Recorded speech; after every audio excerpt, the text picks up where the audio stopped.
behavior is so much more important than your returns.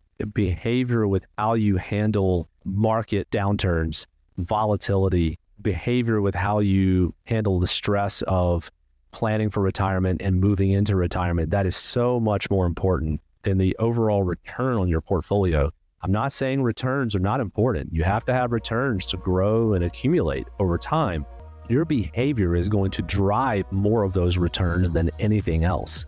And then also tax planning. Tax planning over tax deferral is a huge miss that a lot of people make. If you are someone out there that has a large portion of money sitting in 401k plans or traditional IRAs that is all tax deferred dollars, you have a partner in those accounts that's other than yourself or your spouse. That partner or partners is the IRS. The real risk is not the market. The real risk is your own behavior. The real risk is the structure of your plan or lack of structure in your plan.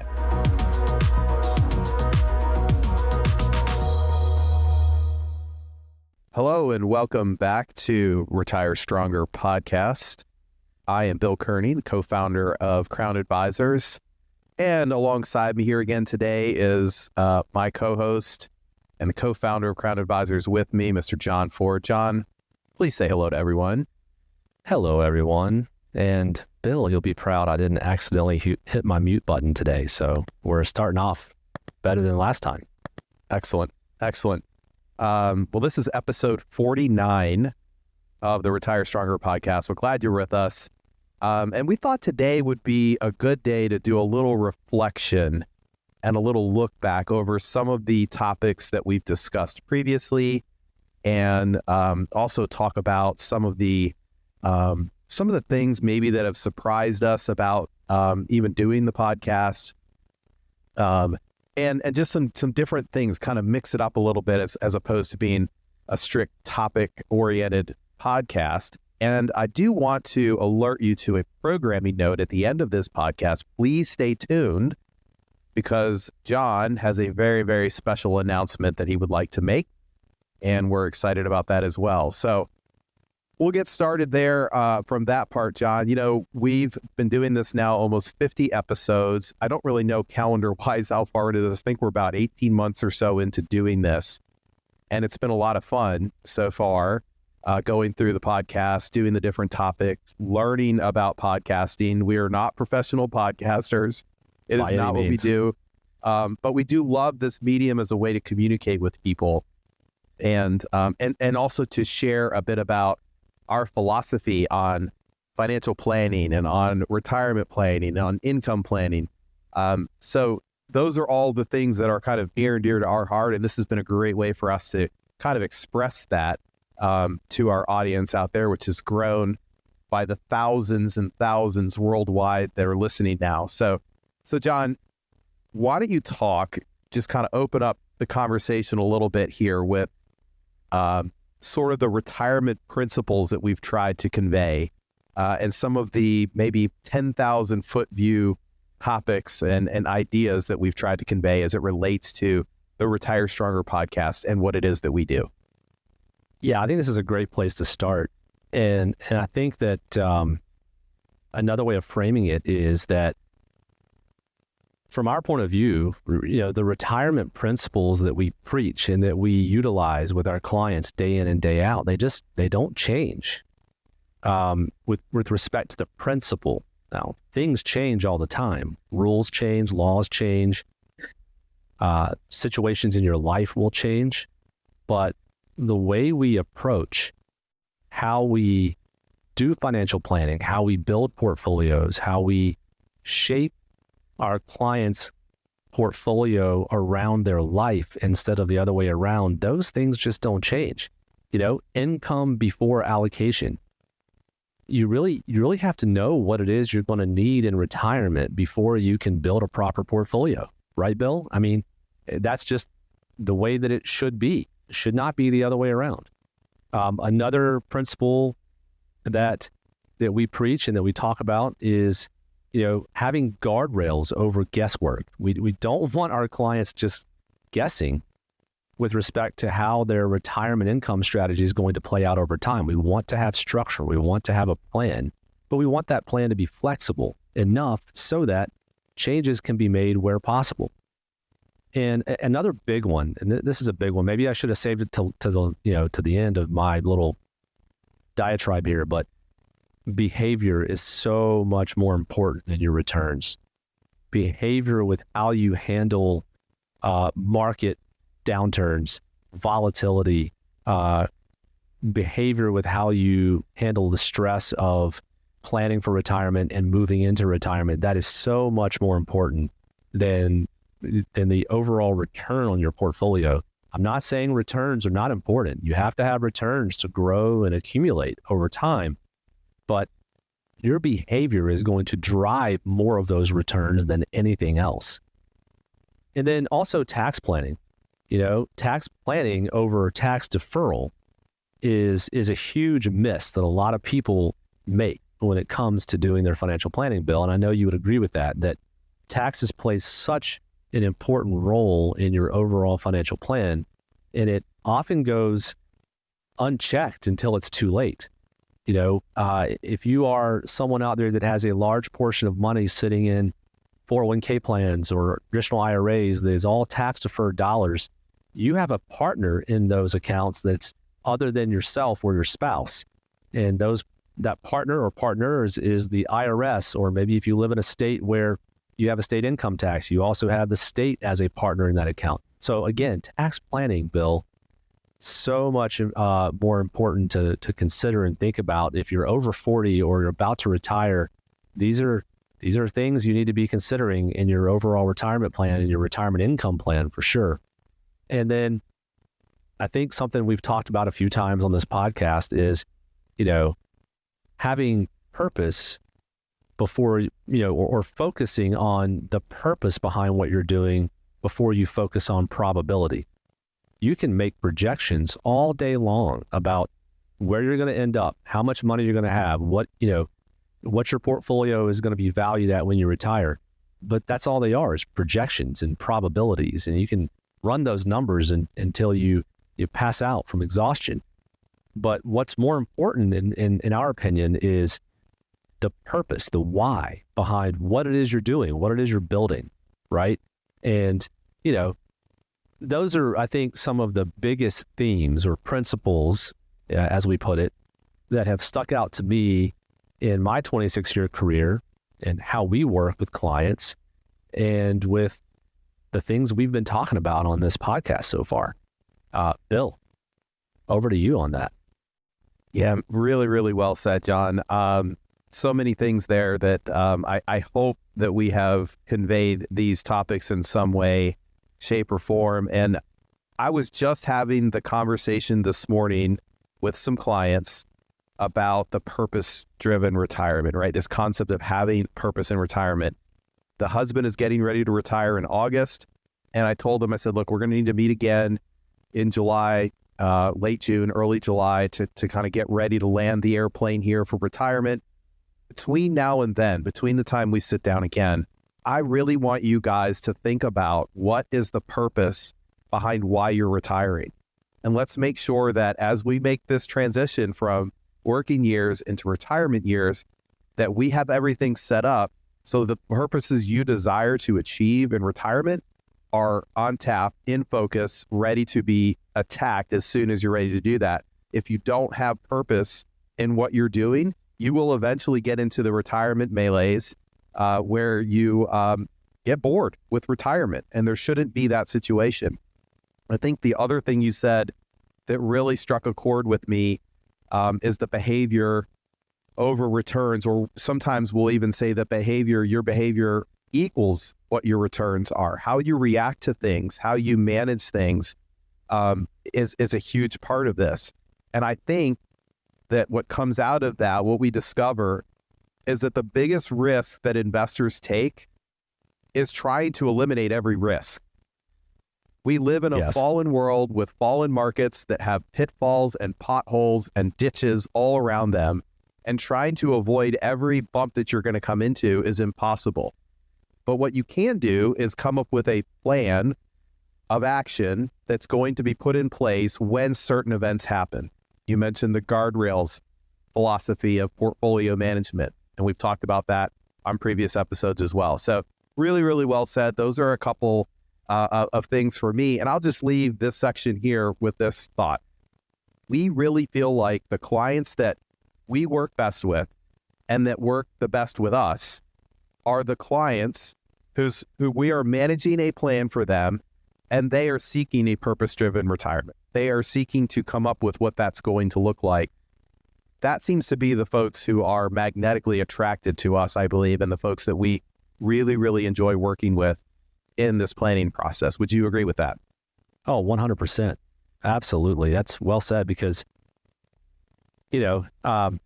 so many folks out there are kind of wandering around and not really understanding what it is they're trying to accomplish. And they just need to just accumulate and create as big of a number as I possibly can, and everything will work out just fine. And that's just not the case. There's so much more to it than that. So I agree 100%.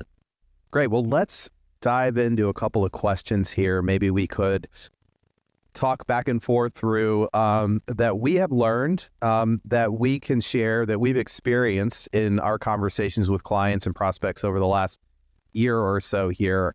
One of these that I really love, and I want to hear your answer on this, John. What is something that you wish that more retirees understood? Yeah, great question. So I think that what I wish more retirees understood is financial planning isn't just about designing a portfolio. And I think that when someone hears the term financial planner or financial advisor, it takes their mind directly to someone who is managing a portfolio of investments for me or for them. And so much more goes into that. This is an expert field. We are experts in our field. And to what we've already mentioned on this podcast already so far is there's the behavioral content of it, right? There's the tax planning piece of it. There is the purpose-driven lifestyle piece of it. So much more than just investments goes into what it is we do with our clients. And I think that I would want retirees to understand that, probably number one and foremost. Can I bounce off of that a little bit? Absolutely. So I'll add in not just retirees, but I'd like to add in people that are really in our kind of our core group of folks that we like to work with. Those folks who are in their 40s or older that are high income earners, right? They're really excelling in their field. They're good accumulators. Something that I wish folks in this particular area understood is that what a true financial planner really is a problem solver, right? What true financial planning does is solve the financial problems that you have, or attempt to solve the financial problems that you have. And I'm going to go one step further on this and maybe step on a few toes here, but it's my opinion that if your financial advisor isn't seeking to solve your financial problems, you have the wrong financial advisor. If you have someone who is just seeking to gather your assets and manage them and deal with the rates of return once a year and that type of thing, but they haven't really sat down to understand what makes you tick, what makes your family tick, what your goals are, what you're trying to achieve. Why are you building up this nest egg? What is the giant pile of money that you're trying to accumulate? What is it for?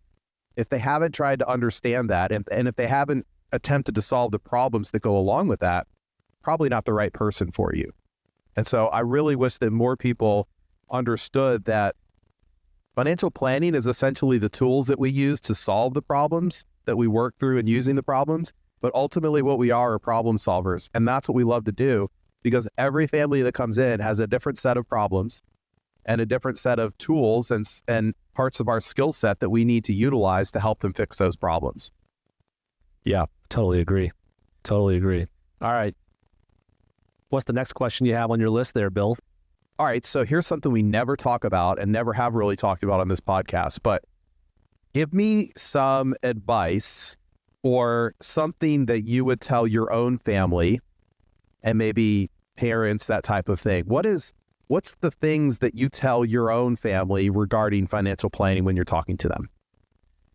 Yeah, I would say probably the most often advice I give to friends or family, it would be stop chasing specific outcomes in a manner where you're changing your overall structure or your plan or your overall outlook on a regular basis.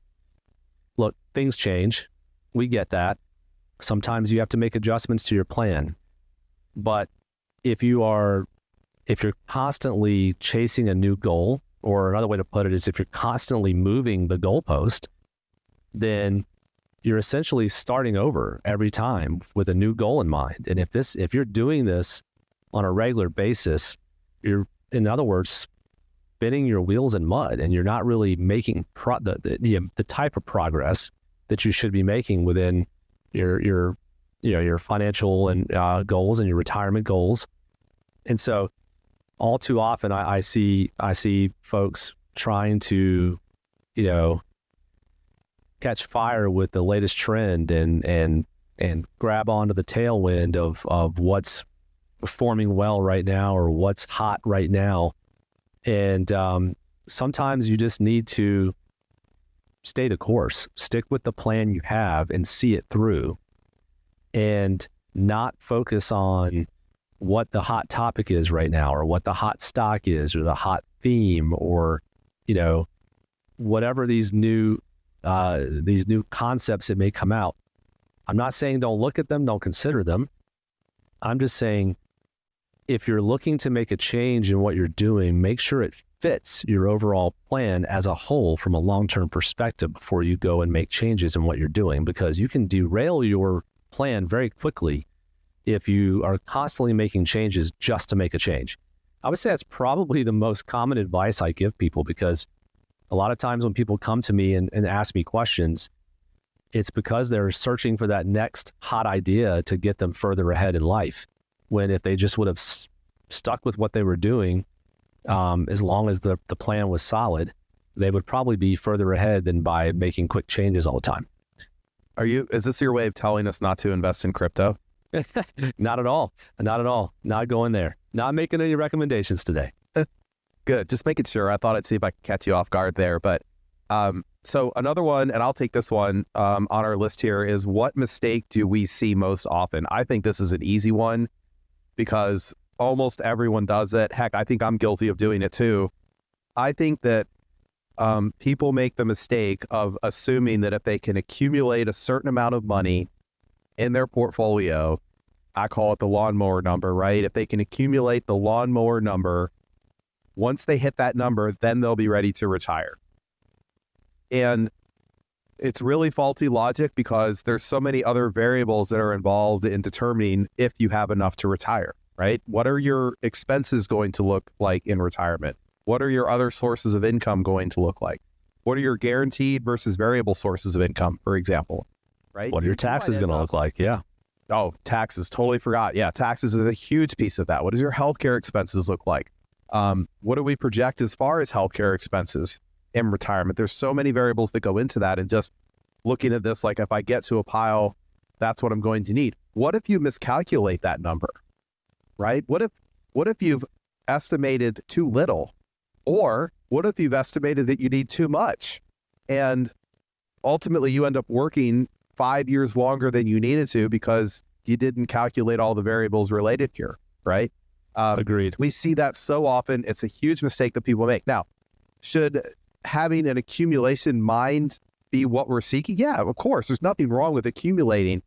But again, this goes back to accumulating with a purpose, understanding the plan, so that at the end of the day, you can achieve the things that actually matter to you, the things that are important to you, and let the plan do what the plan needs to do for you and for your family. Yeah, I couldn't agree more. So kind of piggybacking off of all of that and kind of moving ahead in our regular programming for today, what would you say, Bill, is the real goal of retirement then? Oh boy, I guess the real goal of retirement is something that's determined and defined by each person individually. There's no one correct answer for this. I think that the key is just figuring out what it is that you want to accomplish as you make the change. If you're no longer required to go into work every day for somebody else, and now you get to use that time and work for yourself, what do you want that time to look like? Absolutely. So what is the ultimate goal for you? Maybe the ultimate goal for you is being able to have more time to spend with your family because you didn't have that as you were working, right? Maybe the ultimate goal is being able to travel the world and see the things you haven't been able to see yet. Maybe it's all of those things or a combination of some of them. Maybe it's being able to dedicate your time and donate your time to worthy causes that are important to you, whether that's through your church or some local ministry or some community organization that you want to be involved in. Again, it's defined by everyone. That success is defined by everyone. Ultimately, the money that you accumulate and that you work to figure out a proper plan for distribution, ultimately that money is just the fuel for this journey. Yep. It's the fuel that you need to make those dreams and desires come true.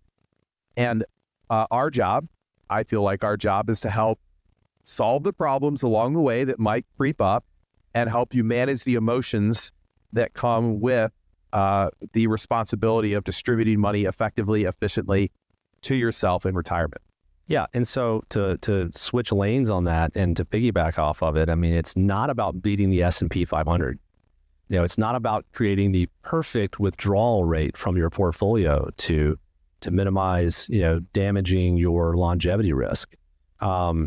It's not about avoiding corrections. Volatility is normal. It's structural. We've talked about that. You're going to see corrections in the market. So I think those are the things that retirement should not be about. And to your point, I think it should be about freedom of time, right? Creating that purpose and that meaning behind what you're doing and why you're doing it, why you're building what it is you're building and creating. To your point, that stability of income to be able to step away and say, okay, I'm done. I can walk away from this career now and spend more time with family, more time traveling, all those things, and then also reducing, that stress level. You've landed the plane, you've crossed the finish line, you have achieved what it is you were looking to achieve, and now go out and enjoy it. That's kind of what the real goal of retirement would mean to me. So yeah, great, all good stuff. And all good stuff. I think one thing we discovered, not only in doing this, but in talking with so many people about these concepts and topics that we deal with, is that people's focus a lot of times is on the markets, always on the markets and what the markets are doing, the risk of the markets.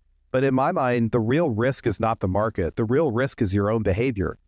The real risk is the structure of your plan or lack of structure in your plan. The real risk is not having a plan before the market does what it's going to do, right? And we've talked about topics on here like sequence of return risk. We've talked about timing mistakes and trying to time the market and how difficult and faulty and almost irrelevant those kinds of concepts have become. And we've talked about emotional selling and selling when, it doesn't make sense to, because we've talked about how your best days in the market generally surround your worst days in the market. So trying to time those things out is almost impossible. We talked about asset location and how that matters in relation to your income plan. How are you going to draw funds? What's the tax status of those accounts as you pull the money out? And then more recently, we've talked about the guardrails as a behavior system, so that's your plan. That is your plan for when the market does do its pullback, right? That you don't want to have happen early in retirement. The guardrail system is a great way to do all of that. But ultimately, the real risk inside the plan is all of these things that surround the plan, not necessarily that market risk that we feel is so prevalent right out in front of us. Yeah, well said. Absolutely. So, well, John, we're getting close to the end here. We talked earlier that there was an announcement we're going to make. I'm going to let you go ahead and fill the audience in here on what the announcement is, what the changes are that we're making here, and take us away. Yeah. So, the big announcement is we are going to put a little bit of a pause in our full-length episodes that we're doing for this podcast. Now, that doesn't mean we're going away. Doesn't mean you won't see us on YouTube. Doesn't mean you won't see us out there on the various mediums that you consume, whether it's social media like Facebook or LinkedIn or Twitter. What it means is we're going to just be changing the structure of how we're going to be delivering our message to you. We're going to be hitting you with shorter videos for you to get quick hits of really valuable and important information. We're going to be focusing more time on our blog so that we can provide you with information that you can consume at your leisure and refer back to whenever you want to. That's kind of the direction we wanted to go in. And we feel that based on feedback we're getting and where our desires lie currently, that we are wanting to move in this direction to provide our audience with more of a kind of a quicker, shorter, easier to consume content that will allow you to still get the same great information from us, but in smaller snippets. And we hope that you'll continue to pay attention. Hopefully you'll continue to watch and listen and engage with us as you've been doing to this point. So, Bill, anything you want to add? Yeah, I think that a big part of what this shift in focus here is, at least for the time being, and we don't know quite how long it will look this way, but we really believe that our speech and our work is most effective when we have something meaningful to say. And we think that we can cover more topics and more issues and things that we like to discuss doing it in a shorter format, as opposed to the long form format for this purpose here. So we're definitely not in a situation where we're taking a break from this. It's not what we're seeking here, or just pausing to pause. We want to go at this a different way and cover more things in shorter periods of time to get the message and information out there for what we desire to do. So I think that's a big part of this here. And for us, it's kind of the next chapter in what we want to attack and do in this medium. Absolutely. So again, to reiterate, we're not leaving you. We're not stranding you out there with no more great information. We're just going to change the way we deliver it. And we hope, again, that you'll continue to consume that from us. And if you have questions, reach out. If you have ideas, please send them our way. You can give us a call, 704-469-0200. We would love to hear from you. You can email us at info@crownadvisorgroup.com. And if you haven't already, please follow us on various social media, whether it's Twitter, LinkedIn, Facebook. We have pages all amongst those different mediums. Also, like us and follow us on our YouTube channel. We would love to see you there as well. And you can also, if you would like to schedule some time to visit with us, go to our website, crownadvisorgroup.com, hit that complimentary assessment button, answer a few questions, and grab a time on our calendar so that we can introduce ourselves if we haven't already been acquainted. So that's it for now, but don't forget, we will be back just in a different way, and we look forward to seeing you all on the other side. And for Bill Kearney, I'm John Ford, and we appreciate you being with us today, and we'll see you next time. Take care.